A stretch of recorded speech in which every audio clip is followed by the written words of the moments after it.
আজ তোমাদের সাথে শেয়ার করব একটা টিফিন রেসিপি।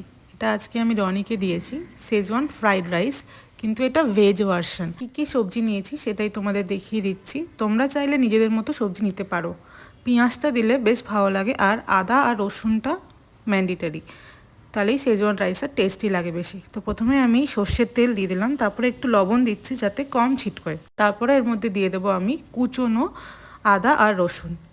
আদাটা একটু কম নিয়েছি, রসুনটা একটু বেশি। যেই সবজিগুলো একটু শক্ত হবে সেগুলো আগে দিয়ে দেবো। যেরকম আমি আগে গাজর দিয়ে দিচ্ছি, গাজর একটু ভাজা হয়ে গেলে তারপরে আমি এর মধ্যে দিয়ে দেবো বেবিকর্ন। বেবিকর্নটাও টাইম লাগে ভাজা হতে। তো এরপরে আমি দিয়ে দেবো বিনটা শেজওয়ান রাইসে খুবই ভালো লাগে, তাই জন্য একটু বেশি করে দিয়েছি।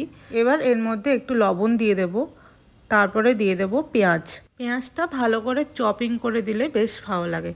তারপরে এর মধ্যে আমি দিয়ে দেবো মাশরুম, আর আবার আমি একটু ভালো করে নাড়াচাড়া করে নিয়ে একটু সামান্য লবণ দেব।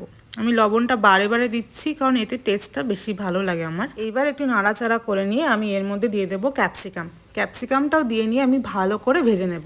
ভালো করে ভাজা হয়ে যাওয়ার পর আমি এর মধ্যে দিয়ে দেবো শেজওয়ান সস। এইটা আমি ইনস্ট্যান্ট সস ইউজ করেছি, আপনারা চাইলে বানিয়েও নিতে পারেন। আমি মাঝে মাঝেই বানাই, আর এই সসটা আমার চাউমিন, ম্যাগি সব দিয়ে বেশ ভালো লাগে, আর মোমো দিয়ে তো অপূর্ব লাগে। তো ভালো করে একটু নাড়াচাড়া করে নিয়েই দিয়ে দেবো ভাতটা বাসি হলেই বেশি ভালো লাগে, তাই আমি গতকাল রাত্রেই ভাতটা করে রেখেছিলাম। এবার ভাতটা দিয়ে ভালো করে প্রায় 3-4 মিনিট মতো ভেজে নেব। আর হ্যাঁ, এই ভাজার মাঝেই দিতে হবে সয়া সস। চিলি সস থাকলে সেটাও তোমরা ইউজ করতে পারো, বাট আমি চিল্লিটাকে অ্যাভয়েড করেছি। আর একটু লবণ দিয়ে নেব।